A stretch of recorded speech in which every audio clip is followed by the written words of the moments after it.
Well, the boom comes from the genetically modified wheat, very small wheat that grows very, very quickly. Wheat has been consumed by humans for far too long in many cultures.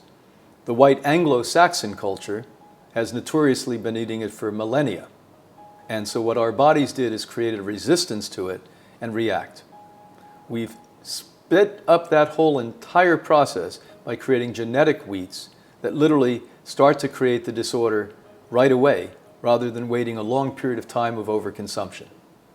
This is a problem because we have direct understanding now that mothers who have either wheat allergies or celiac and are carrying children when they're pregnant, that those children are most likely to be candidates for type 1 diabetes. Much more difficult to reverse type 1 diabetes and sometimes impossible, not like type 2, which is unanimously possible. We also know that many of the allergies that you have create mental fog, and you may be misdiagnosed with a psychological disorder. And we've even seen case after case, as rare as it may be, of people who had schizophrenic symptoms completely reverse them once we found out that they had wheat or celiac allergies. If you are going to eat wheat, it should be organic and sprouted, not genetically modified, no GMO, and you have to eat it sparingly. If you already know you have a wheat allergy, the only form of wheat that you ever should consider consuming is wheatgrass juice, because once you sprout the wheat, it converts the gluten into usable sugars. It does not maintain the celiac or wheat allergy or sprouted wheat.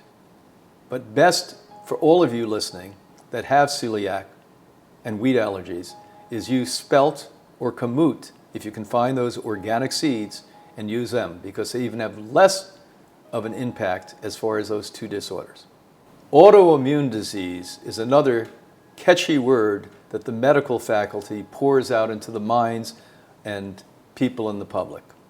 Sadly, there's no such thing as an autoimmune disease. This is a term that's used for many disorders, a wide variety, that they haven't figured out what they are or certainly what to do with them. This goes now from arthritic conditions to lupus, and the list gets wider and bigger every single day. What we do know is that if you've lived improperly and incorrectly for a long time, your immune system cells, just like humans, would go on strike.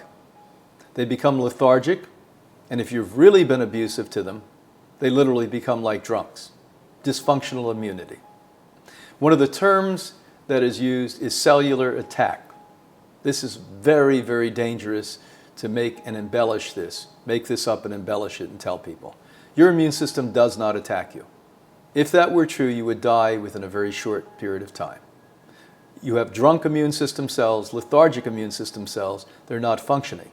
So they're not helping you, they're not assisting you, and they're not taking away the disorder that you're now enduring and suffering. That's what we talk about when we come to immune system disorders. It is not a disease. Lupus is probably a good example of how your whole body goes on strike and you pretty much start to manifest all kinds of symptomology that some doctor will say, this is lupus. Again, they think this is a chronic disease that cannot be reversed. I cannot tell you how many cases I've seen and people I've worked with that had the ability to start to learn how to sleep properly, eat properly, exercise properly, and change their minds and eliminate the stress that reversed that disease. All symptoms are gone. Remember, there's no such thing as a cure. When you get your immune system happy and strong, it remisses disorder. If you maintain a healthy, integrity-rich lifestyle, you will not have a disease.